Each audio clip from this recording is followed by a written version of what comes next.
Buongiorno a tutti e ben ritrovati e ritrovate in un nuovo episodio di A Come Puntini Puntini. L'ospite di oggi è Stefano Sanna. Stefano è un ingegnere elettrotecnico che lavora alla Saras di San Roque, è socio di Banca Etica ed è appassionato di macroeconomia, adora nuotare in mare ed è uno che gioca ancora con i trenini. Quindi buon ascolto, buona visione e sigla!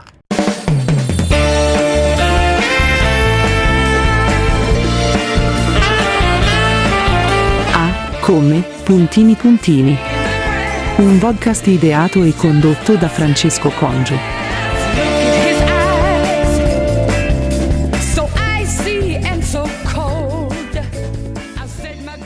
Eccoci qua. Ciao bello. Ciao bella. Come stai? Bene, tu? Bene, bene. Allacciati. Ah no, bugia, mamma mia. C'è una macchina dietro. Aspetta. Prima di mettere questo. Brutale. Va, Tato? Eh? Aspetta, mi sposto. Cosa c'è? Emozionato? Quando via. Certo che sono emozionato. Dai, è una passeggiata Io ho fra visto due tutte amici. le altre interviste con i nostri compagni che sono bravissimi e io dico Siamo compagni di scuola. ecco. Io non ti ho presentato.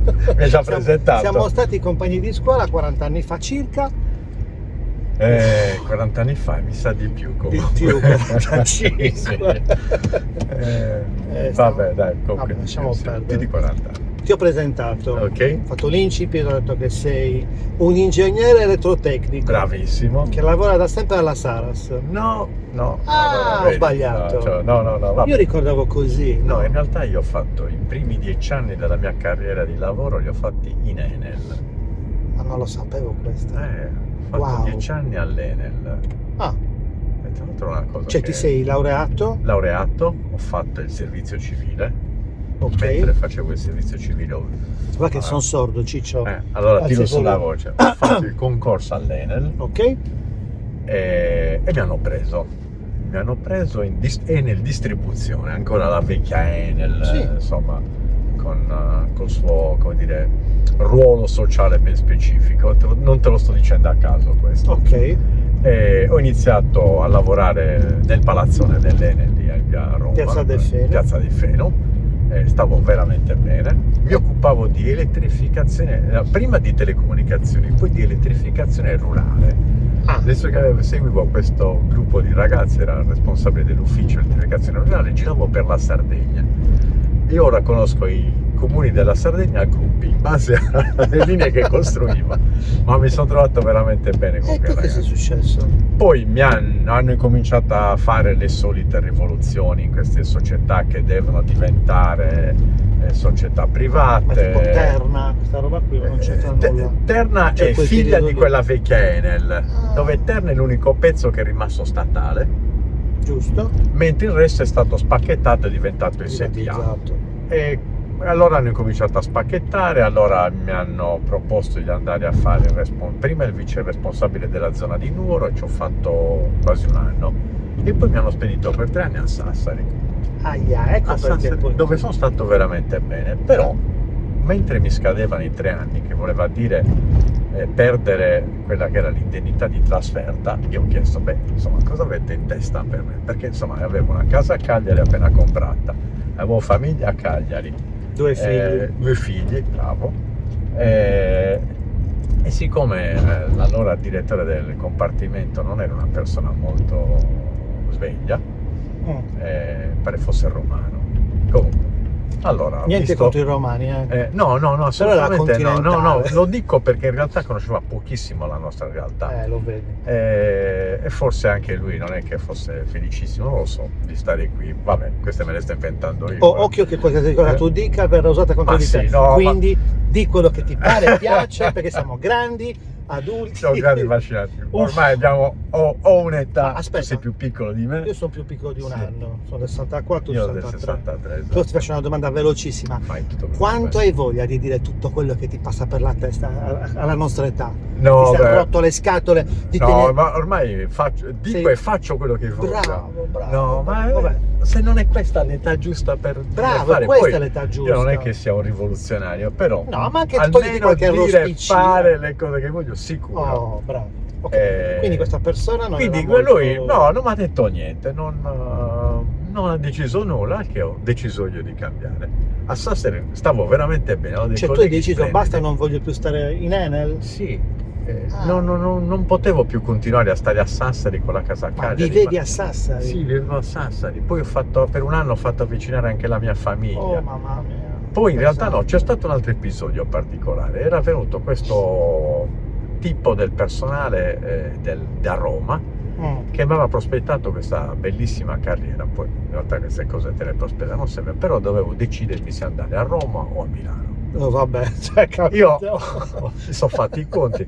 Guarda, ti dico, mi sono immaginato questa scena di me bloccato, famiglia a casa chissà dove, io bloccato o nel grande raccordo anulare o nella tangenziale hai a fatto Milano. una bella Ho visione. detto non sono convinto di questa Hai cosa. visualizzato bene. Allora, siccome avevo un nostro compagno di classe che lavorava in Saras, che è Murano, ok. che è Francesco, Ciao ho detto Francesco ti porto Ti il mio saluta. curriculum.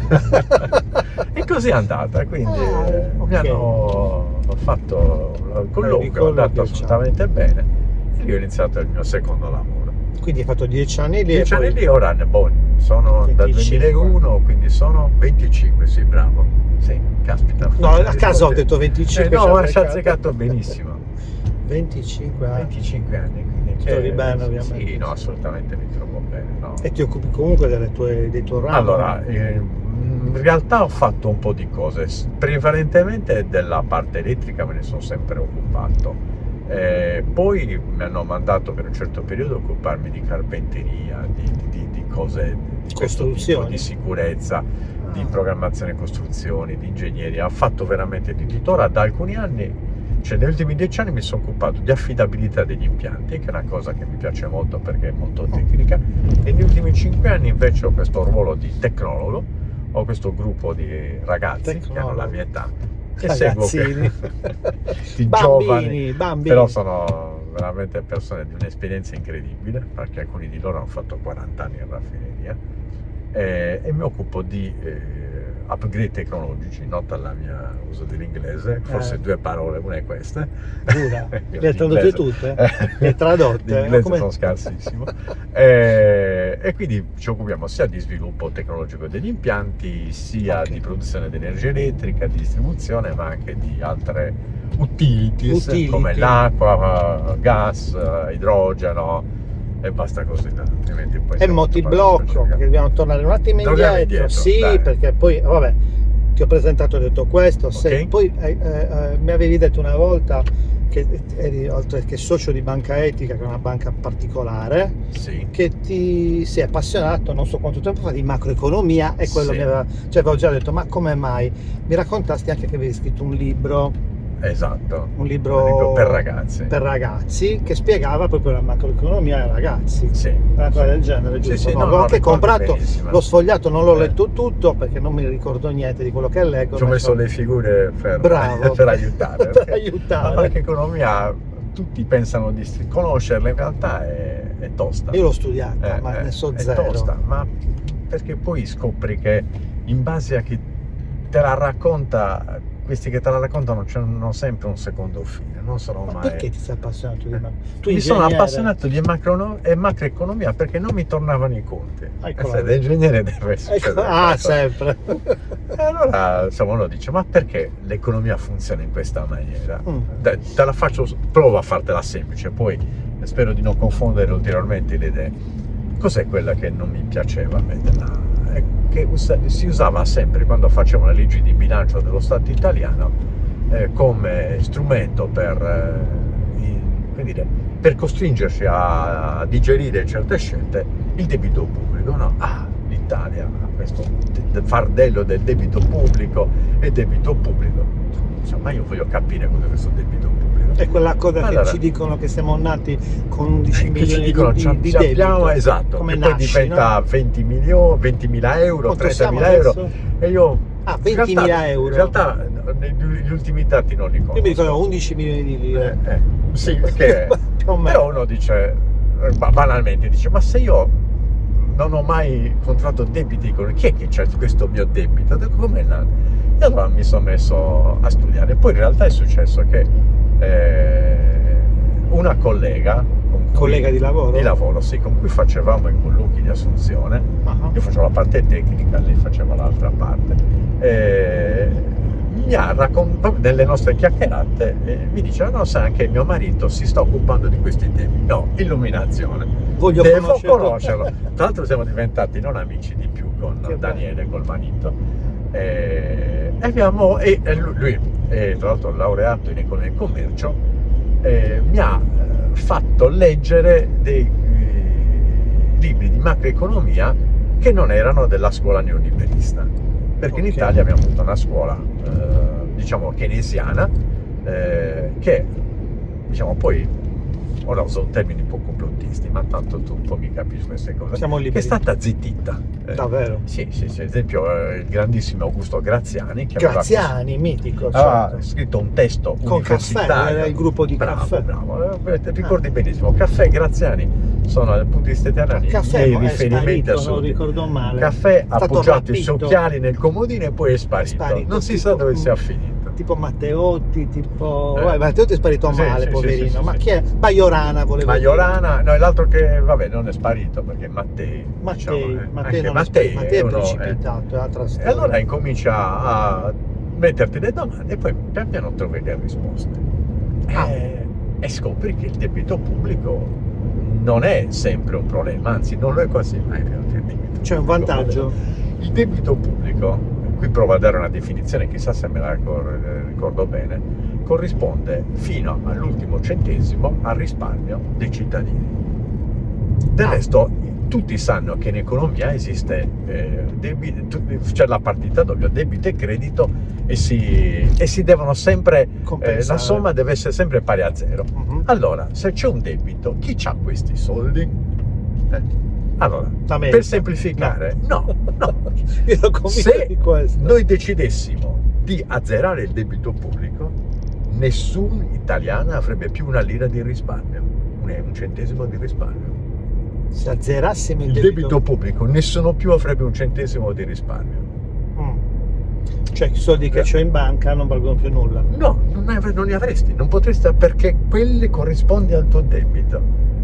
In realtà il debito è fatto di titoli di Stato, ma nessuno avrebbe più titoli di Stato, nessuno avrebbe più obbligazioni, tutti azzerati. Quindi è impossibile, è utopistico. Ma certo, il debito è una cosa funzionale a uno Stato sovrano. E qui entriamo in un'altra emissione di moneta? Emissione di moneta, un altro argomento, che è quello dell'utilizzo della moneta. Che da quando siamo in Europa non possiamo più fare. Bravo. E qui scopri che l'Europa non è una cosa normale. L'Europa è un'istituzione fondamentalmente monetaria, è uno strumento economico fatto per arricchire alcuni soggetti a danno di altri.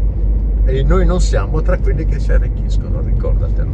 Tu avevi scritto una cosa in un post di Facebook, se non ricordo male, citando il fatto che i tuoi genitori ti avessero permesso di studiare. Questo è quello che ricordi perché il mio la mia dedica nel libro che ho scritto. Ah, bravo, non era un post di perché Facebook. Mio babbo era un dipendente statale, fini ferroviere, quindi lui era la spesa dello Stato, quella che viene continuamente tagliata. Però guarda un po', grazie alla spesa dello Stato io ho potuto studiare, io e i miei fratelli. Cosa intendi la spesa dello Stato? Cioè il fatto che ci fosse mio babbo un apparato pubblico, Stato, cioè come dipendente pubblico? Come dipendente pubblico, certo. Le spese dello Stato sono i dipendenti pubblici. Che sono tutto, la sanità, l'istruzione. L'istruzione, l'università. Quindi sei contro, fra virgolette, tutta l'epoca di privatizzazione? Io sono assolutamente contro la follia della privatizzazione italiana, che numeri alla mano non è servita a niente se non a vendere i veri gioielli dello Stato italiano in mano a privati che o li hanno distrutti o ci hanno fatto soldi a palate per interessi loro. Certo. Non solo, la spesa dello Stato poi non è mai stata, cioè il debito pubblico non è mai stato gonfiato dalle spese statali, ma è stato gonfiato da accordi e manovre di neoliberisti che hanno permesso a pochi soggetti di fare grandissimi guadagni a discapito dello Stato, che ha aumentato il suo debito pubblico. ma finché uno Stato ha una moneta sovrana, fermami quando esagero, può permettersi qualunque debito pubblico. Hai mai visto il Giappone in crisi? Il Giappone c'ha il più alto debito pubblico al mondo. Davvero? Certo. Allora ti fermo un attimo, perché non tanto perché non ti voglio fermare, ma mi viene in mente una cosa. Questa è una visione politicamente di sinistra. Questa in realtà è una visione che la sinistra non ha mai abbracciato. Però è di sinistra. Assolutamente di sinistra. È È la marziana, visione più no? di sinistra. Beh, scusa, se Augusto Graziani, che è stato parlamentare comunista, aveva queste precise idee, sarà di sinistra questa visione. Santo cielo. Però la sì. sinistra italiana non l'ha mai... La sinistra italiana, era più l'ultima sinistra Craxiani, italiana. Forlaniani, come... Beh, era molto craxiana, sicuramente Craxiana, craxiana, sì. Ma anche comunque anche comunista, assolutamente comunista. Cioè Berlinguer la sposava? Berlinguer alla fine in realtà non la sposava lui, però era contro più la corruzione, ma dal punto di vista economico lui aveva i suoi economisti. Però se poi parliamo di Napolitano è il più turbo neoliberista che abbiamo conosciuto. È un neoliberista? Non neo, turbo neoliberista. Turbo. Uno di quelli che ammazza la mamma pur di far profitto. Davvero? Beh sì. Ok. Per quello che abbiamo visto. Cioè non mi aspettavo che avevamo parlato di politica, zero. Volevo parlare di un'altra cosa io. Vabbè, no, mi ce fermo, l'ho qui. perché su questo io parto. No, poi, vabbè, è insomma, giusto che sia così. Sono anche comunque contento. chiudo, con Daniele abbiamo fatto centinaia di incontri spiegando. Tu e lui? Sì, spiegando questa bellini, cosa. Pensa che era che un incontro, giusto per citare nuovamente la scuola, aveva partecipato anche Gennarelli. Ma dai! E ci aveva Gennarelli ascoltato. è il nostro professore di filosofia. Storia e filosofia. Storia e e filosofia. raccontare a Gennarelli la storia del debito pubblico è stata per me... Perché lui era completamente digiuno. Beh, la parte macroeconomica non è facile, Francesco. È particolare. La macroeconomia non è per niente intuitiva. Lo diceva Keynes, anche Keynes diceva, proprio per spiegare la controintuitività, diceva: se io risparmio 5 scellini al giorno, lascio a casa un lavoratore. Uno dice: diamine! E che succede questa cosa? Perché il risparmio è una virtù privata, ma a livello pubblico è un disastro. È un disastro. E chiudo perché con non spendo più. Perché non gira più soldi, e quindi rischi di mantenere la gente a casa perché nessuno più è disposto, non ci sono soldi per pagare e per muovere l'economia. Quindi sto cercando di banalizzare. No, non è banalizzarlo. Chi è che può assolvere al compito di mettere rimedio ai danni del risparmio privato? Un solo soggetto. Berlusconi. No, lo Stato sovrano. No, mi è venuto in mente perché lui professava di spendere. Ma Berlusconi, a parte, vabbè, faceva i suoi interessi, però a volte qualche suo interesse coincideva anche con i nostri, in piccolissima parte. Però quando diceva di spendere non diceva una cosa sbagliata. Non diceva una cosa sbagliata. Quindi, è che però dall'altra parte lui toglieva tagliava, a lui piaceva la sanità privata, a lui piaceva la scuola privata, cose che per me sono abomini. Lo Stato che si sottrae al suo compito di rendere pubblica la sanità per tutti, la scuola pubblica per tutti, è uno Stato che sta fallendo clamorosamente. Siamo messi malino, quindi. Siamo messi molto male. Molto male. E come faccio ad andare avanti a parlare d'altro e non affrontare? No, perché tanto noi stiamo constatando lo stato delle cose. Ho capito, però siccome nei scorsi episodi con qualcuno ho chiesto: ma come vedi il futuro, come vedi il periodo, perché ho intervistato ospiti in periodo proprio clou, quando c'era stato appena l'attacco di Trump, la chiusura di Hormuz, e poi ho parlato di futuro, quindi giusto una sola domanda. Ho detto, siamo in un disastro, ne usciamo o vedi tempi bui? No, beh, io in realtà sono sempre ottimista, sono assolutamente fiducioso nelle giovani generazioni che a un certo punto si sveglieranno e diranno: no, non funziona più così. Tra l'altro da poco ho scoperto, e questo l'ho scoperto io, ma in realtà questo ragazzo scrive da tanto, Gabriele Guzzi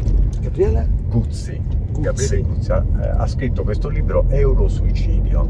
Bello, interessante. E questo è un ragazzo che insegna alla LUISS, cioè non è l'ultimo arrivato, e scrive gran parte delle cose che in maniera molto terra con Daniele raccontavamo 10 anni fa. Ok, voi due siete ancora in contatto, immagino. Beh, con Daniele ci Perché non sentiamo. fate una news su Substack? Adesso sono di nuovo malato di Substack. Substack cos'è? Ecco, vedi cosa succede? No, Io non la faccio. ti faccio conoscere il mondo Substack, dove mi sto avvicinando in maniera... Ho deciso pesante, ho detto basta, devo fare qualcosa. Substack è una piattaforma che non è nuova, c'ha 3-4 anni circa. Sì, del 2021. Per me è nuovissima. Per me è nuovissima. Sì, è una piattaforma nata per supportare tutti gli autori, che possono essere scrittori o autori di pensieri, che volessero creare una newsletter in una piattaforma condivisa, nel senso una piattaforma pubblica. Cioè, se tu ti fai una newsletter, sai cos'è una newsletter? Sì, perfettamente. No, so perfettamente. La pubblichi sul tuo sito, ok, e la distribuisci magari con MailChimp o sistemi di questo genere, sì, attraverso i tuoi canali, che sono le mail dei tuoi amici, conoscenti. Substack ha fatto in modo che questa piattaforma riunisse tutti quelli che vogliono produrre una newsletter, e lo fa in maniera, come dire, più facile, ma soprattutto crea la possibilità che chiunque possa trovare questi personaggi lì dentro. Ora, da poco, o meglio 2 anni fa mi sembra, ha creato anche la monetizzazione, per cui chi è dentro la piattaforma può distribuire contenuti gratis oppure a pagamento, tipo un abbonamento di 5 euro al mese. Perché quindi la monetizzazione è un fatto, secondo me, corretto, perché ci sono persone che producono e magari vogliono essere lette da persone che sono interessate a loro e scelgono liberamente di pagare un obolo per poter accedere a quei contenuti. Una in assoluto che però in un secondo ha spostato tutti i suoi contenuti da Facebook, da Instagram a Substack, e guadagna 1 milione di euro all'anno. Accidenti. È Selvaggia Lucarelli. Con i suoi contenuti, un po' di gossips, di cronaca, eccetera. Cosa ha fatto? Ha detto: mi volete leggere? Bene, pagatemi 5 euro al mese. Quindi prima 1 si è milione fatta all'anno, una si gran fa. base di lettori e poi è riuscita, ecco. Quindi, a me manca questa base. E cosa è successo? Che la cosa bella è che Substack guadagna il 10% sulle tue guadagni. E quindi c'è doppio interesse, doppio per cui, e poi i contatti rimangono tuoi. Mentre quando tu hai 1 milione di follower su Instagram, quelli sono lì. Di Instagram, certo. Cioè, non ti seguono da nessuna parte. Devo dire, Se comincerò a approfondire l'argomento. Ma noi abbiamo un bel sito, abbiamo costruito, ora devo dire non lo alimentiamo più da un bel po', se non sporadicamente. Come si chiama il sito? Rete MMT. Rete? MMT. MMT sta Modern Money Theory. MMD. MMT. Modern Money Theory. La teoria della moneta moderna, che è tutto fuorché una teoria, è la scuola americana a cui ci siamo ispirati. Ok. Ispirati, insomma, da cui abbiamo tirato fuori i documenti. Bene, da questo punto di vista. L'America è la più grande contraddizione vivente, perché c'è i più grandi neoliberisti, però ha delle università dove la cultura keynesiana, post-keynesiana e della moneta moderna viene abbondantemente studiata e coltivata. Non solo. Bernie Sanders, sai chi è, no? Chi? Bernie Sanders. Sì, certo. Bernie Sanders è stato, anzi è ancora, secondo me, il principale esponente democratico, quello di riferimento serio dei democratici americani. Sì. Era candidato come vice, sì, no? Sì, come vice no, però ha fatto le primarie. Le primarie, giusto. Poi chiaramente, siccome lui non si fa finanziare dalle lobby, non poteva passare non poteva mai passare. Però lui come capo economista ha nominato la Stephanie Kelton, che io modestamente... Stephanie Kelton, che è economista della Modern Money Theory, che ha scritto dei libri sulla Modern Money Theory, il mito del deficit ad esempio, e vale la pena leggerli, ma loro sono i più grandi teorici. E chiudo, vabbè, poi senza affondare, ma se tu leggi la nostra Costituzione in chiave Modern Money Theory, scopri che la nostra Costituzione è stata scritta da persone non lungimiranti, di più.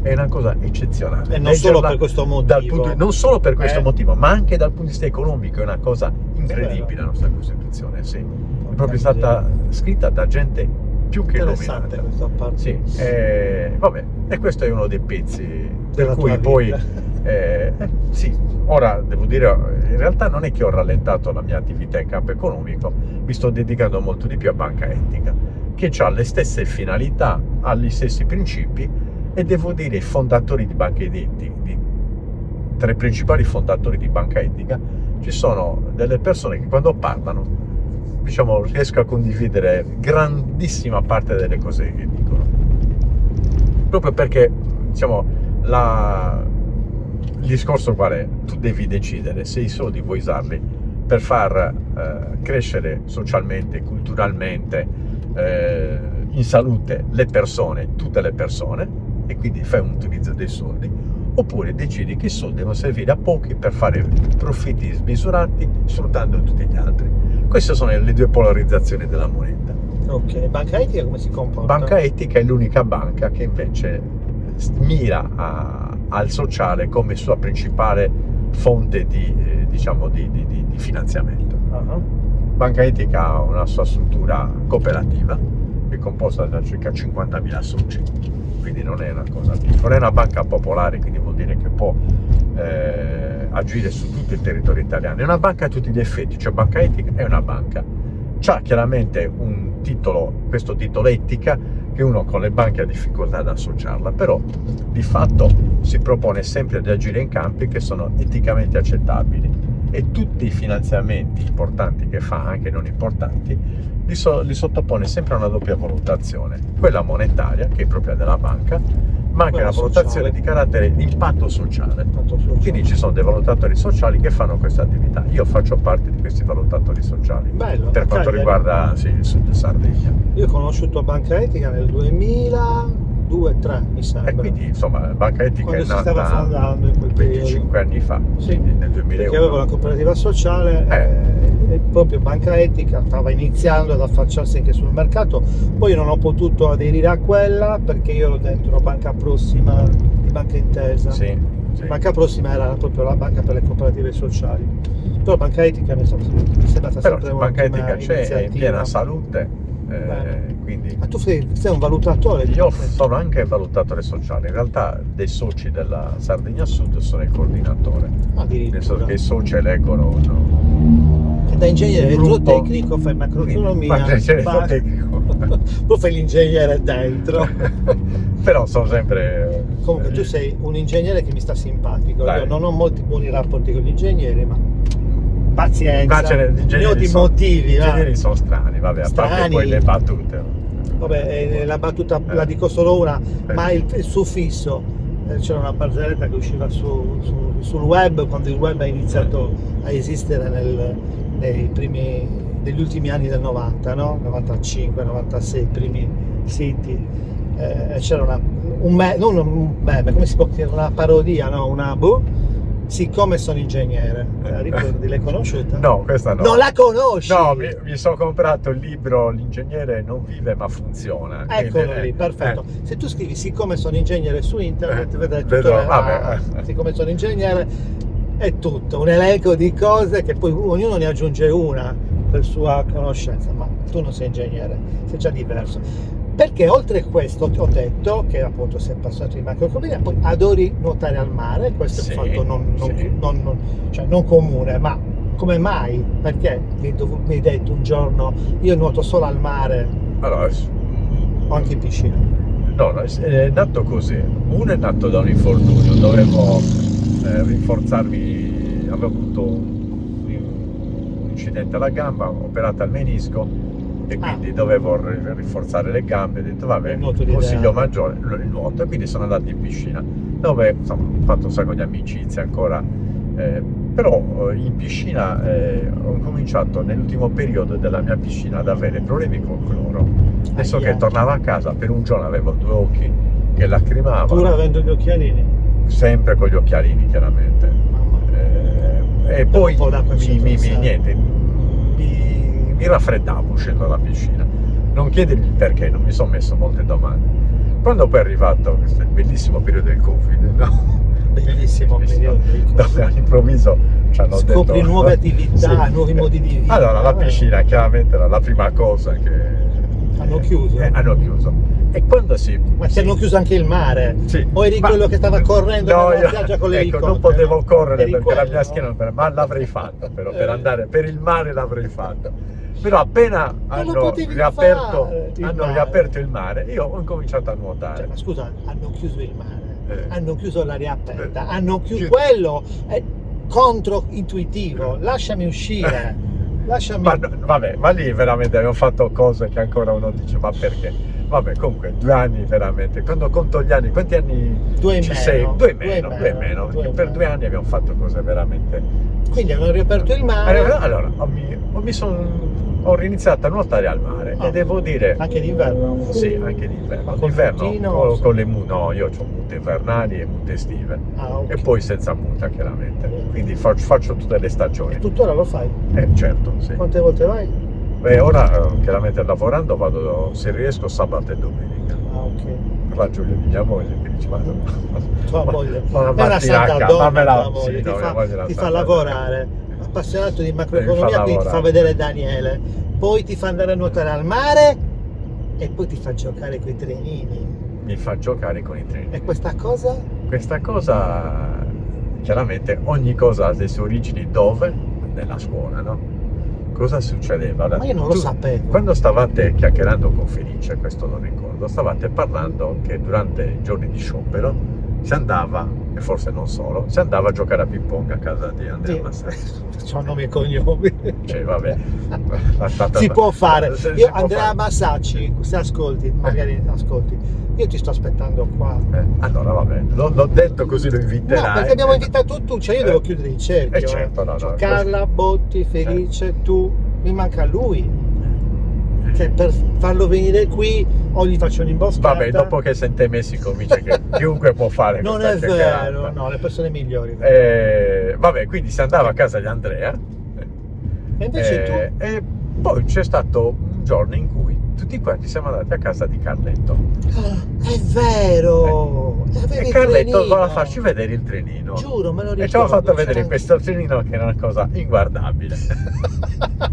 Per te adesso è inguardabile. No, anche per lui. E che cos'è? Quindi abbiamo deciso che quel treno andava rifatto. Ma aspetta, con quale esperienza? Ah, perché No, tuo l'unica padre- esperienza... No, beh, mio No. padre sì, è E macchinista. e allora? Ma io di trenini poca esperienza avevo. L'esperienza ce l'avevo un po' più sviluppata a Francesco.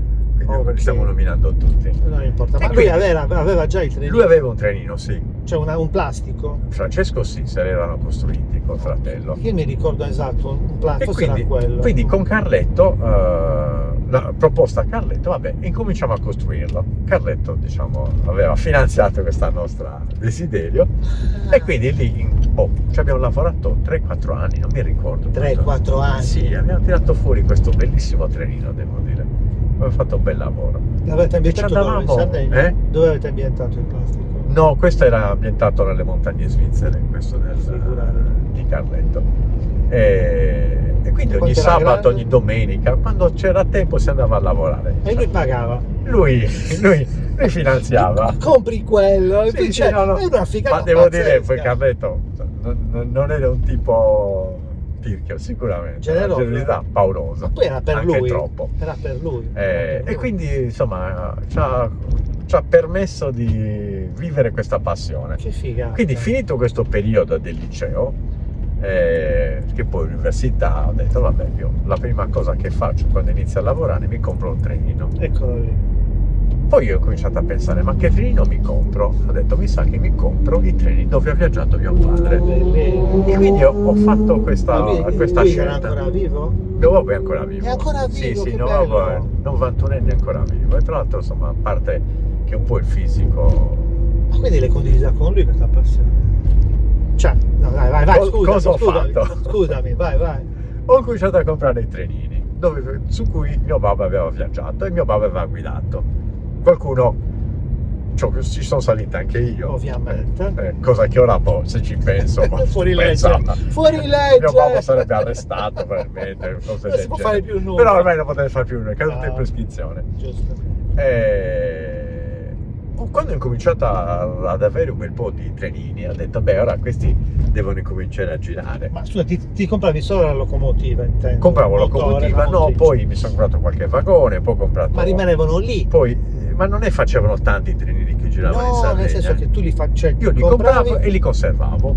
così. Esposizione, sì, però erano trenini in senza serie. plastico, senza No, binari. senza plastico, ho comprato Riva Rossi, ho comprato Rocco, nuovamente Riva Rossi, marche anche di un certo livello. Del resto marche Marklin? di Chique.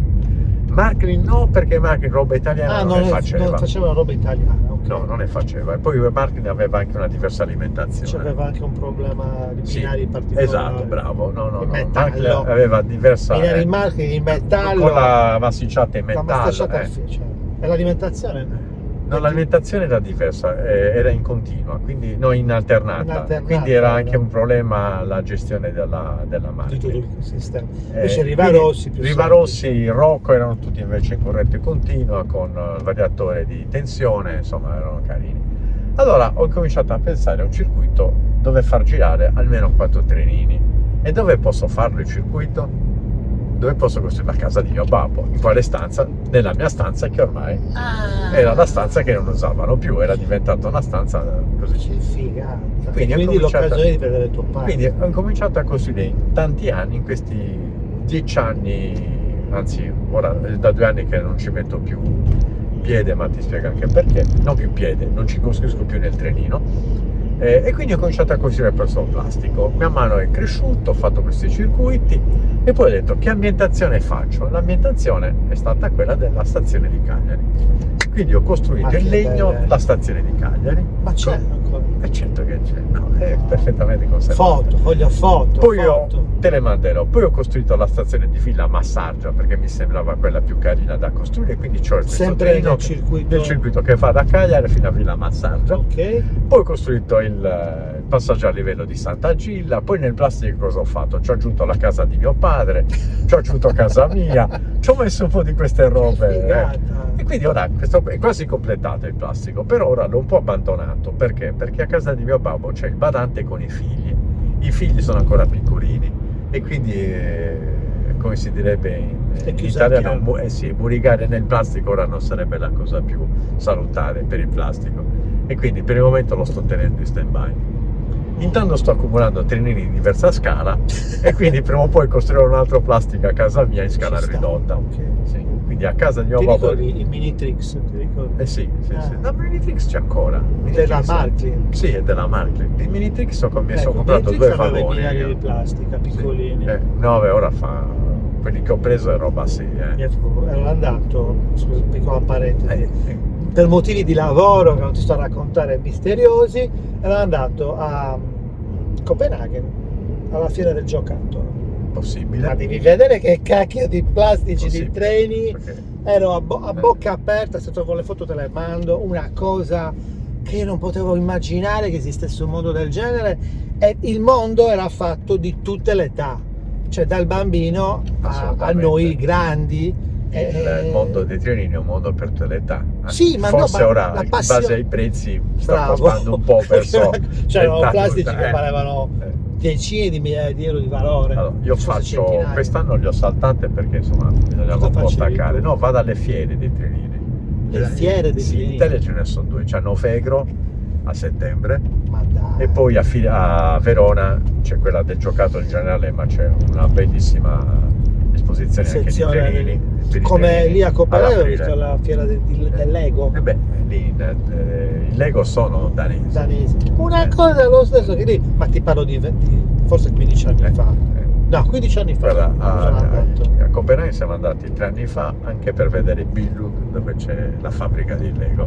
No, E quindi, vabbè. sono rimasta una giornata vergognosa, Pelasco. Ma tu 2 figli mi hai detto, età? Sì, età Giuseppe ha 28 anni, Giuseppe, sarà 29, 28. e la grande invece è Maria Chiara che deve farne 32. La la. Sì. E con lui hai condiviso questa passione? Mi hanno sempre sostenuto, però nessuno si è messo a fabbrica, no. Non avevano, non era loro. Perché in realtà è molto impegnativa, Certo che però è impegnativa. io l'ho usata molto anche per stare insieme a mio babbo e mia mamma, Bravo, perché bravo. andavo nei fine settimana da loro e niente, Ci portavi anche i ragazzi. venivano i ragazzi, no, tu facevi devo le tue dire, cose magari sì, per loro. sì.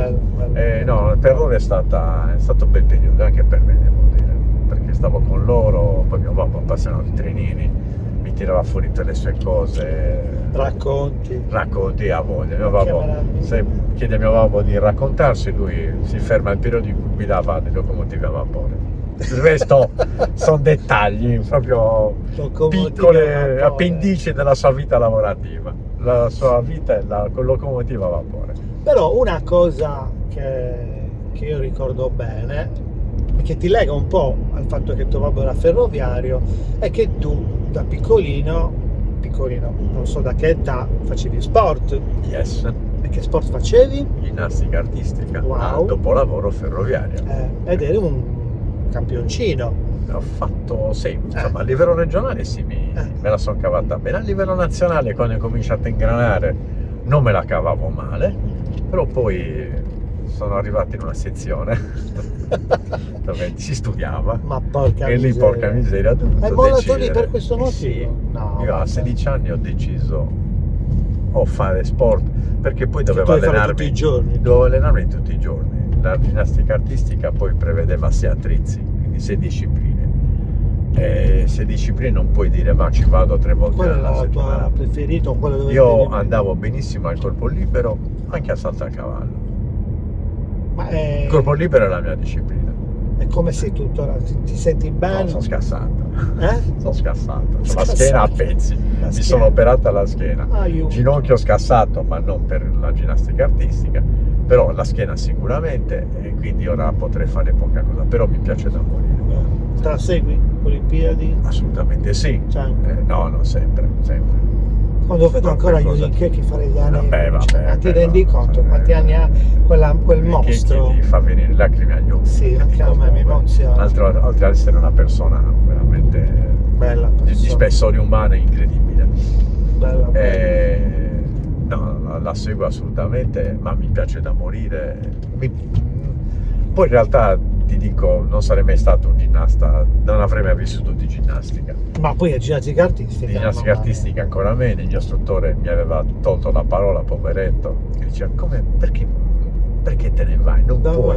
Ma perché non ti sei scelto una scuola semplice e ti sei ficcato invece al liceo Oppure classico? potevi accontentarti di andare sufficiente. Ma guarda che l'inizio per me non è stato difficile, l'inizio al ginnasio. Ho faticato moltissimo. Esatto. E all'inizio abbiamo fatto una scuola dove io mi sentivo stupido. Poi probabilmente non ci facevano sconti di nessun genere. Ma zero.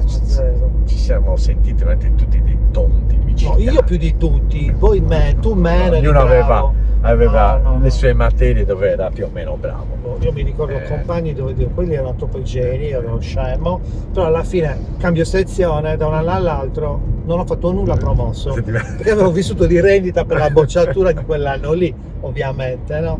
E poi lì piano piano ho capito, ma non è che sono tonto, è semplicemente un livello molto alto. Allora probabilmente ho detto qualcuno deve pensare che deve accedere al suo livello. Abbiamo faticato tutti. Poi noi abbiamo avuto compagni di classe che erano veramente bravissimi. È un po' quello, ma anche loro insomma faticavano, perché per arrivare a quei livelli hanno dovuto studiare. Poi è chiaro che una volta usciti sono stati bravissimi in tutti i campi. Tutti bravi in assoluto. Poi per gli altri a me sicuramente è servito, perché mi ha dato una gran mano, una base pazzesca. Tu come sei trovato all'università?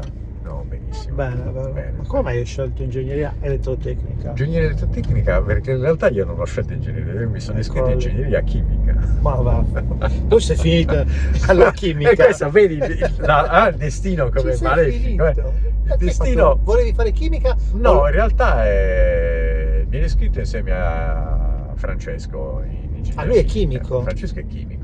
Poi studiando l'elettrotecnica io mi sono innamorato dell'elettrotecnica. Perché studiando l'elettrotecnica? Quando? Perché in fisica si studia anche l'elettricità. Nel biennio già, sì. È finito il primo anno. E gli ho detto, a me piace troppo l'elettrotecnica. Proprio la trovavo consona al mio modo di pensare. Era semplice. Non mi era non mi era difficile. Semplice mai, però non mi era difficile. Rispetto alla chimica. Cosa che la chimica invece l'ho trovata subito molto molto diversa da come la immaginavo, e difficile. Quindi hai cambiato corso di studi? E quindi ho cambiato, nel secondo università ho cambiato corso di studi, ed è stata un'ottima decisione per quello che mi riguarda, perché insomma devo dire fu un amore a prima vista e mi è rimasto così. Ok, quindi sei E esperto quindi- di impianti fotovoltaici? Sì, me la Cioè, cavo. mi dai una mano, ti prego, questo lo dico Tutto tu. ciò che vuoi. Mi devi dare una mano, me la dai una mano? Promesso. Grazie. Chiuso? Allora, torniamo un attimo indietro, ti faccio una domanda. Dimmi. Mi sono Non imposto... difficile però. No, facilissima.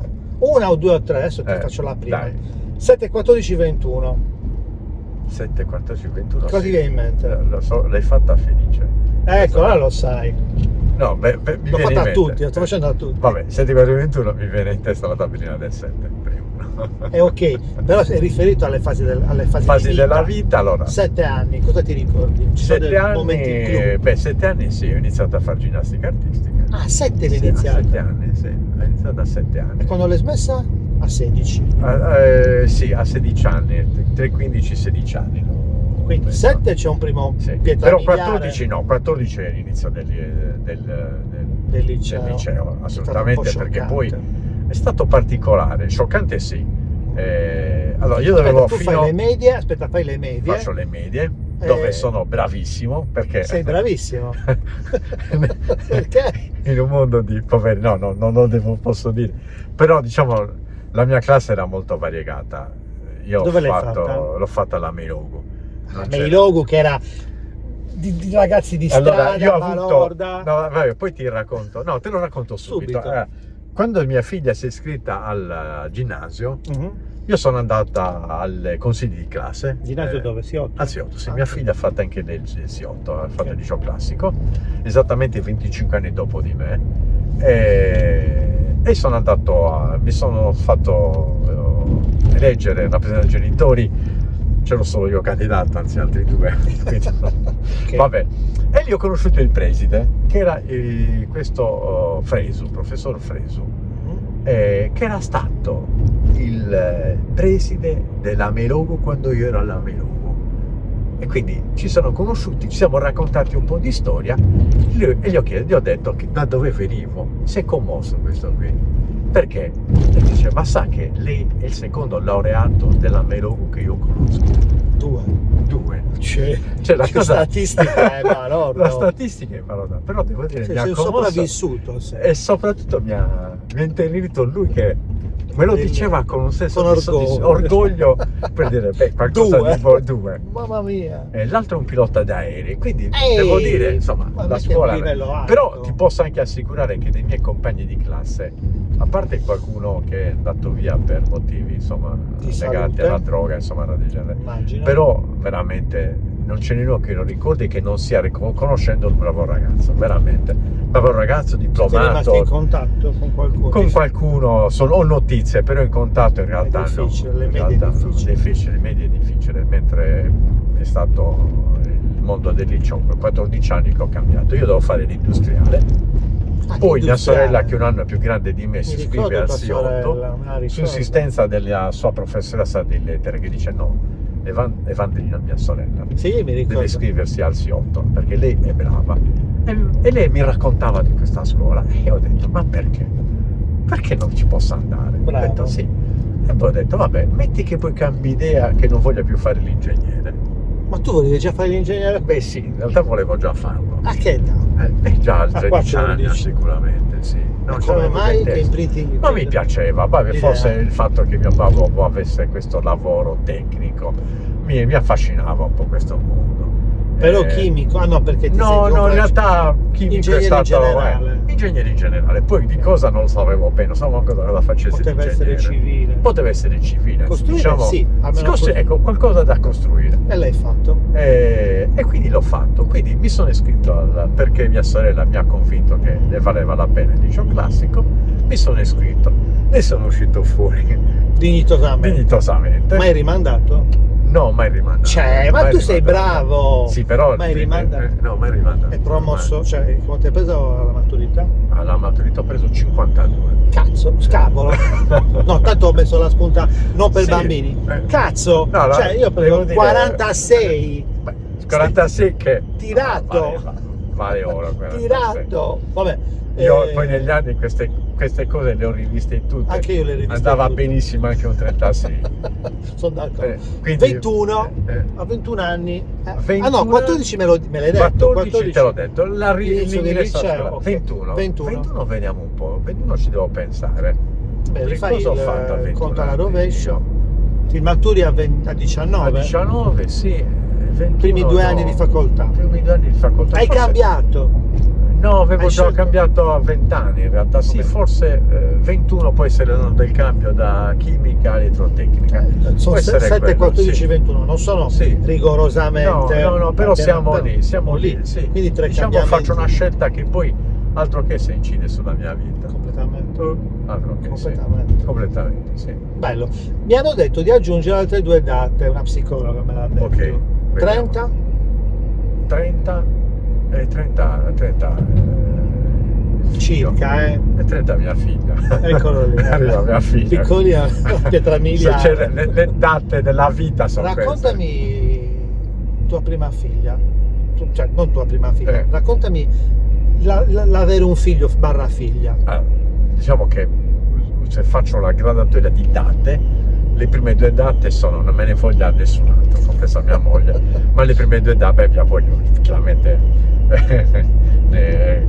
la prima attrice sono la nascita del primo e del secondo figlio, le date principali che uno ha nella vita, e da quelle poi ci puoi stare dietro su tutto il resto, però queste sono le date che uno deve avere sempre in testa, i figli, la cosa più di maggior valore in assoluto. 50 anni? 50 anni. È successo qualcosa a 50 anni? 50 anni è successo che li ho festeggiati con la mia famiglia, ma proprio noi 4, perché è una delle cose che mi piace fare. Allora, io sono nato in un giorno particolarissimo, Ah, che giorno sei nato? Non a Ferragosto. Dai, giura. Anche se poi l'altro giorno mi hanno fatto gli auguri, ma ci stava lo stesso. Ah, è vero, me l'hai anche detto, mi ha confuso quella me li cosa. sono presi tutti, ma ci sta, funzionano auguri, sempre. Auguri. Però a Ferragosto non l'ho mai festeggiato con i compagni di classe, puoi immaginare. Anche a io Ferragosto non ho mai festeggiato. non con la ho tua mai, classe. non ho mai Zero. festeggiato con i parenti, perché eravamo sempre Cioè passavi in cavalleria il tuo passavo in compleanno. cavalleria. Però i 50 anni li hai avuti Però festeggiati. allora io ho deciso che i miei 50 anni, ma chiaramente i miei genitori mi hanno sempre preparato grandi pranzi, poi invitavano altre 200 persone che manco sapevano che era il mio compleanno, ma non importava. Però io a un certo punto ho deciso di festeggiare i miei anni con la mia famiglia e pochi altri, ma soprattutto con la mia famiglia, quindi 50 anni li ho fatti con loro. Bello, hai deciso così. Ho deciso così. Cosa hai fatto? 50 anni li ho fatti in montagna a Caserta. Wow. Con loro, questo bellissimo pranzo con loro. I 60 anni li ho fatti a Palermo. Perché 60? 60 a Palermo. Ok. Allora, Sempre con la mia famiglia. Bravo. È così. Vabbè, queste sono E le a 5. proposito di Ferragosto, Dica. ti dico una data. 15 agosto del 1971. 7-1. 71, che è una data fondamentale per quanto riguarda la moneta moderna. Così mi riaggancio. Ci sei tornato. Che dice, vedi che uno poi non nasce nel giorno sbagliato, perché nel 15 agosto 71 Nixon cosa fa? Te la posso raccontare? Se abbiamo tempo. Certo. Allora Nixon è pelagatto, Nixon che mi sta sulle palle da morire. ma vabbè, fa la butto Nixon Non fa in la tutti butto i sensi, siciliano. ed è impelagatto con la guerra nel Vietnam, Di brutto. che non ne sa come uscirne. E non solo, lui allora in quel periodo cosa esiste? Esiste un accordo tra gli stati per cui tu puoi emettere moneta nella misura in cui detieni un certo oro. E non solo, c'è l'obbligo della convertibilità. Se uno ha dollari, può andare da te e chiedere in cambio oro. C'era il cambio, mi pare un'oncia era $35, ma Nixon se ne strafregava. Però la Francia quanto essere disgraziati Francia è sempre contro cosa fa a un certo punto? Bussa da Nixon e dice: senti, per gli accordi di Bretton Woods sai cosa devi fare? Io ti do una barca di dollari, carta, quindi dollari in carta, tu mi dai oro. e tu mi dai l'oro. E Nixon ci rimane male. Cioè metto di tutte le mie riserve orifere. Cioè tu vuoi tutto. il mio oro in cambio di pezzi di carta. Che sono i miei dollari. Che sono i miei dollari? Ma sono pezzi di carta che io posso stamparne quanti cavolo ne voglio. Allora cosa fa Nixon? Inverte Dice, l'inflazione. ma sapete cosa vi dico? Da oggi gli Stati Uniti non sono più d'accordo a convertire il dollaro in oro. Ma se tu c'hai $10, tu vieni da me, io ti do 10 biglietti da un dollaro, ma non chiedermi più oro. Quindi ha fatto saltare il cambio dollaro-oro. Dopodiché, siccome tutte le altre monete avevano lo stesso rapporto, è saltato nel mondo il cambio. La moneta è diventata flottante. La moneta non era più legata a nulla, era legata solo alla volontà degli stati di emettere moneta, nella misura in cui loro decidevano. Ed è nata la Modern Money Theory. Ok, e adesso? Nel 1971. Bello. Ma dico, adesso Adesso con l'Europa non lo può più fare. l'Europa ha deciso che non esiste, che questa regola non funziona bene perché non permette il libero mercato. No, non è solo l'Europa. È l'Europa e c'è il gruppo degli stati africani che erano legati alla Francia, che sono gli stati più poveri al mondo. Ecco. E fatti una domanda e dati una risposta. Già fatto. Tutti gli altri, salvo quelli che decidono di legarsi al dollaro o un'altra moneta, hanno la moneta flottante. Lo yen giapponese, yen. secondo te è una moneta legata a qualcuno? No, No, infatti. pazzesco. Gli Stati Uniti, il dollaro è legato a qualcuno? No, sono loro Solo che loro legano agli decidono. altri. Quindi abbiamo yen, dollaro, Tutti gli altri. Euro. No, l'euro è una moneta flottante, sono le regole che ci diamo, perché la regola qual è? Che tu non puoi emettere euro, esatto. le emette solo la Banca Centrale Europea, che siccome è governata da personaggi che vengono tutti dalla scuola turbo neoliberista, decidono che gli stati non possono emettere la moneta che vogliono, ma devono assolvere a delle regole completamente inventate, come quella della regola del 3% del deficit sul debito pubblico. Esatto, che non puoi sforare quel No, e quella è una cavolata, ma che è una cavolata, l'ha dichiarato lo stesso inventore della regola, che è un francese, che l'ha tirata fuori in un periodo in cui il presidente, mi pare fosse Mitterrand, diceva: ma mi dai una regola per mandare a spigolare i ministri che mi chiedono sempre soldi, ma inventati la regola del 3%. Se l'hai sforato non ti do soldi. Dice: sei superiore al 3% non posso darti soldi, e quindi così avevano trovato, e questa regola l'hanno applicata a tutti gli stati. Pazzesco. E soprattutto agli stati che, come l'Italia, è uno stato di formiche. L'Italia è uno stato di formiche, non di cicale. E fa malissimo questa regola per gli stati che hanno un elevato risparmio privato. Ma ce l'abbiamo ancora il risparmio privato? Caspita! Ancora? Assolutamente sì, l'Italia è un paese di risparmiatori che fa paura.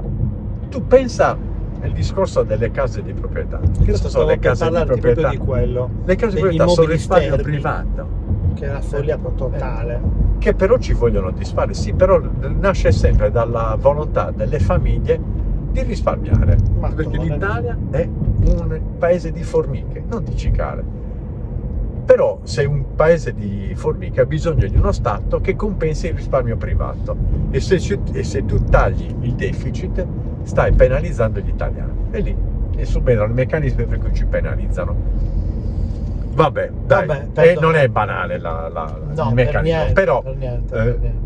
io dico, però intanto questi concetti uno li può mettere in testa, no, comunque poi li può confrontare o meno con altri concetti che può assimilare, però si può spiegare questo meccanismo in maniera abbastanza semplice. Magari nel link mi mandi il link del libro, che tanto è ancora su Amazon.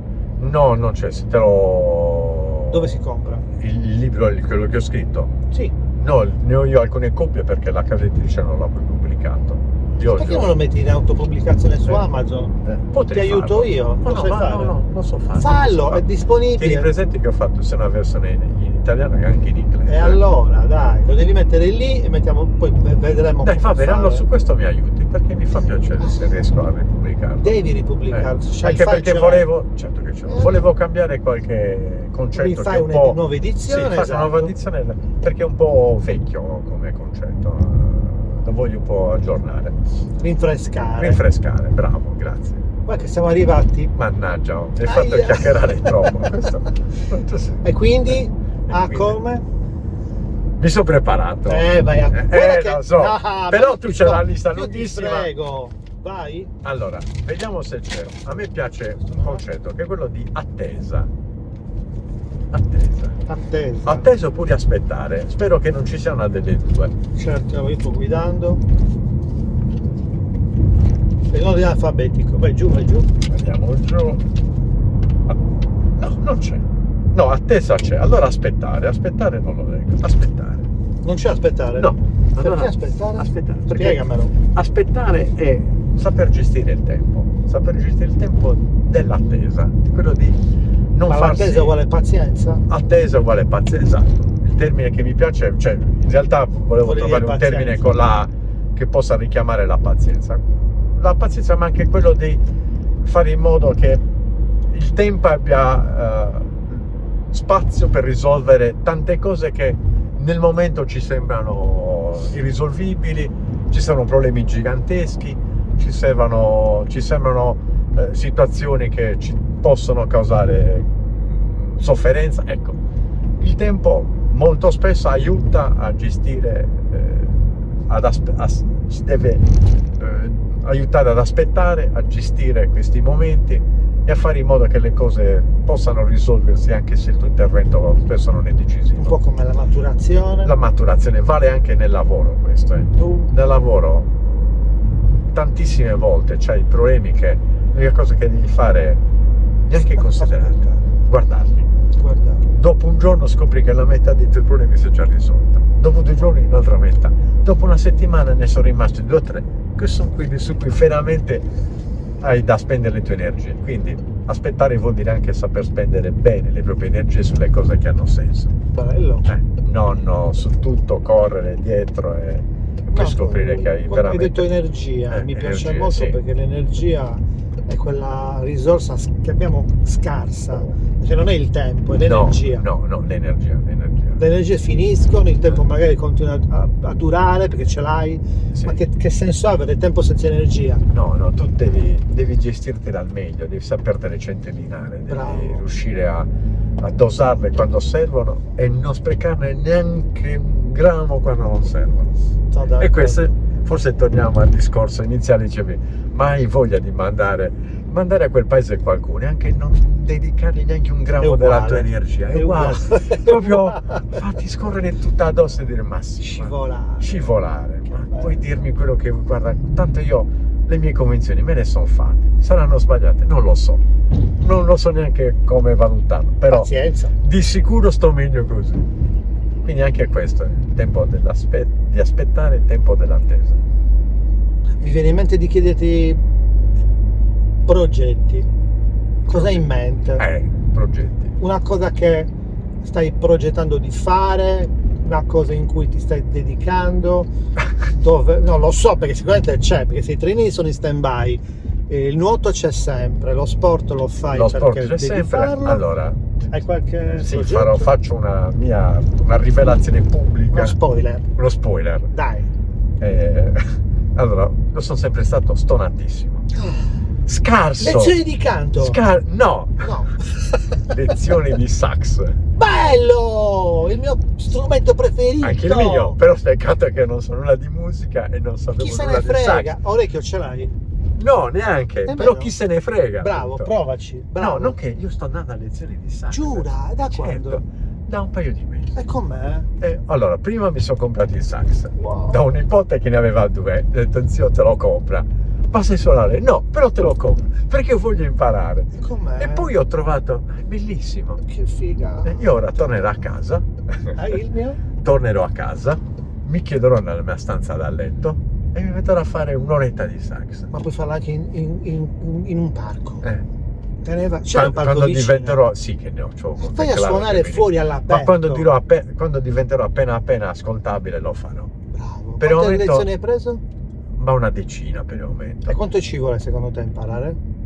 Ma io mi sono messo A in che testa di imparare in 4 anni, di diventare 4 ascoltabile. anni? Sì, faccio le cose con calma. Ok, aspetta. Anche lì con calma. Vabbè, ma dopo 10 lezioni a che punto sei? 10 lezioni che so suonare so strimpellare riesci- qualcosa, e sì. le note le E trovi. poi riesco a leggere, ecco, la cosa che mi sta dando leggere più la soddisfazione, musica. incomincio a leggere qualcosa della musica, che è Quella una è la cosa cosa strepitosa. difficile. Cioè, per me la musica erano 5 linee, dei punti neri, Un casino. che insomma, Ma e quanto ti eserciti? Dove ti eserciti? No, mi esercito a casa un'oretta al giorno. Tutti i giorni? Sì. Ma mi piace, quindi Non finché so, mi no, piace no, lo ma è un faccio. impegno. E poi Vabbè, ora che una no. volta ogni 2 settimane vado a lezione da questo professore che ha una pazienza sconfinata, veramente. Vedi che la pazienza non è Perché lui costante. poi ogni fine lezione dice che sono anche bravo, che ho migliorato. Che belli. In realtà è veramente un buono lui, è un ti buono. dà sostegno. E quindi insomma gratificazione. mi gratifica in continuazione. Quindi io come finisco con lui esco veramente gasato e dico sì, continua. Quindi niente, sto facendo questo. Quindi un progetto è questo. L'altro progetto che ho, sempre progetti dove uno dice cosa fare del tuo tempo quando ne avrai un po' di più. Quando vai in pensione? Probabilmente fra 4 anni e mezzo. Comunque devo compiere 67 anni ad oggi. Per forza. E poi l'altro è appunto i miei trenini, mica li ho abbandonati. No, quello è un stand-by. Ho tanti progetti. Poi un'altra cosa che devo fare, quindi devo comprare una nuova stampante 3D. Nuova? Sì, perché l'idea che ho per il mio trenino in scala N è che tutto ciò che realizzerò sul trenino in scala N me lo costruirò io graficamente e me lo stamperò con la stampante 3D. Non avevi una stampante? Sì che ce l'ho, no, la so usare. Okay. Però è una delle prime stampanti, quindi ancora molta approssimativa, regolazione difficile. Mi sono fatto qualche pezzo. Cosa hai scelto? Anycubic. Ok. Una Anycubic. Sì. Che era come rapporto qualità-prezzo era ottimo. Ma stampo qualche cosa, mi sono fatto qualche pezzo del presepe. Giustamente, insomma. Qualche pezzo del trenino. Ecco, del trenino mi sono fatto alcuni pezzi che poi, anziché andare a comprarmeli, me li sono stampati io e sono usciti veramente carini. Bene. Quindi insomma questi sono i progetti base, poi vedremo insomma cosa. Poi il progetto principale è viaggiare. Viaggi molto? Viaggiare, a me piace viaggiare, quindi conto di riuscire a uno fare all'anno almeno uno all'anno, e poi c'ho in testa un viaggio importante che vorrei fare. Dove? Un viaggio nella Patagonia, Terra del Fuoco, sì, lì devo riuscire ad andarci. A me piacciono i posti freddi, anche se io sono freddoloso da morire. Però se mi chiedi dove vuoi andare, lo sai. A me piacciono. Siamo andati in Norvegia, in Islanda, Svezia, quei posti mi piacciono da morire. Bene, Stefano, grazie. Grazie a te. No, grazie. È stato molto piacevole, veramente. Reciproco. Veramente.